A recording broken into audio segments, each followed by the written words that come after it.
Palakkad KSRTC bus ഓടിച്ചു കൊണ്ടുപോയ യുവാവ് 18 ദിവസത്തിനു ശേഷം പിടിയിൽ. മേപ്പറമ്പ് നെല്ലിക്കാട് ഖാദർ മൻസിലിൽ 25-കാരനായ ഫാസിലാണ് പിടിയിലായത്. സംഭവശേഷം തമിഴ്നാട്, ഹിമാചൽ പ്രദേശ് ഉൾപ്പെടെ കറങ്ങിയ ശേഷം നാട്ടിൽ തിരിച്ചെത്തിയപ്പോൾ മണപ്പുള്ളിക്കാവിന് സമീപത്തു നിന്നാണ് ഇയാളെ പിടികൂടിയതെന്ന് പാലക്കാട് ടൗൺ സൗത്ത് പോലീസ് പറഞ്ഞു. മദ്യലഹരിയിൽ ബസ് ഓടിക്കാനുള്ള ആഗ്രഹം കൊണ്ട് ബസ് എടുത്തതെന്നാണ് ഫാസിൽ പോലീസിനോട് പറഞ്ഞത്. ജൂൺ 7-ന് പുലർച്ചെ 2:50-നാണ് ബസ് മോഷണം പോയത്.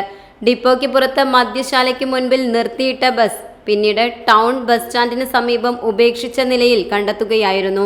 മോഷണം നടക്കുന്നതിന് തൊട്ടു മുൻപ് രണ്ടുപേർ ഡിപ്പോ പരിസരത്തേക്ക് സ്കൂട്ടറിൽ എത്തുന്നതിന്റെ ദൃശ്യങ്ങൾ പോലീസിന് ലഭിച്ചിരുന്നു.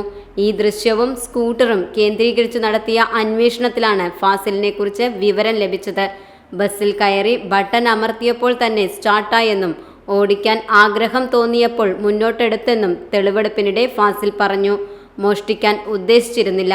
ആദ്യം DPO റോഡ് വഴി റെയിൽവേ മേൽപ്പാലത്തിലെത്തി അവിടെ നിന്ന് SBI ജംഗ്ഷനിലെത്തി. പിന്നീട് തിരികെ വന്ന് സ്റ്റാൻഡിനടുത്തുള്ള ചെറിയ റോഡിലൂടെ ഡിപ്പോ ഭാഗത്തേക്ക് കടന്ന് അബൂബക്കർ കോളനി റോഡ് വഴി മംഗളം ടവർ ഭാഗത്തെത്തുകയായിരുന്നു. ബസ് ഓടിച്ചിട്ടില്ലെങ്കിലും നേരത്തെ വലിയ വാഹനങ്ങൾ ഓടിച്ച് പരിചയമുണ്ട്, ഫാസിൽ പറഞ്ഞു. KSRTC അധികൃതർ ഉത്തരവാദിത്തമില്ലാതെ ബസ് വഴിയോരത്ത് നിർത്തിയിടാമോ എന്നും പ്രതി പോലീസിനോട് ചോദിച്ചു. സ്റ്റാർട്ട് ചെയ്യാൻ ഒരു ബട്ടൺ അടിച്ചുകൊണ്ടൊന്ന് സ്റ്റാർട്ടായി. അവർ കീ ഹോൾഡിൽ തന്നെ, കീയുടെ ഇതിൽ തന്നെയായിരുന്നു. അതാ വേറെ എവിടെയെങ്കിലും വെച്ചിട്ടായിരുന്നു? അവർ ഉത്തരവാദിത്തമില്ലാണ് പണ്ട് ഇങ്ങനെ എവിടെ കീ എവിടെ വെച്ചിട്ടുണ്ടായിരുന്നു?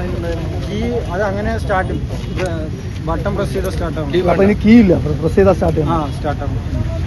ഫാസിലിനെതിരെ ടൗൺ, സൗത്ത്, നോർത്ത് സ്റ്റേഷനുകളിലായി മോഷണം, അടിപിടി, ലഹരിക്കടത്ത് ഉൾപ്പെടെ 9 കേസുകളുണ്ടെന്നും ഇയാൾക്കൊപ്പം സ്കൂട്ടറിൽ വന്നയാളെ കുറിച്ചും അന്വേഷിക്കുന്നുണ്ടെന്നും പോലീസ് പറഞ്ഞു.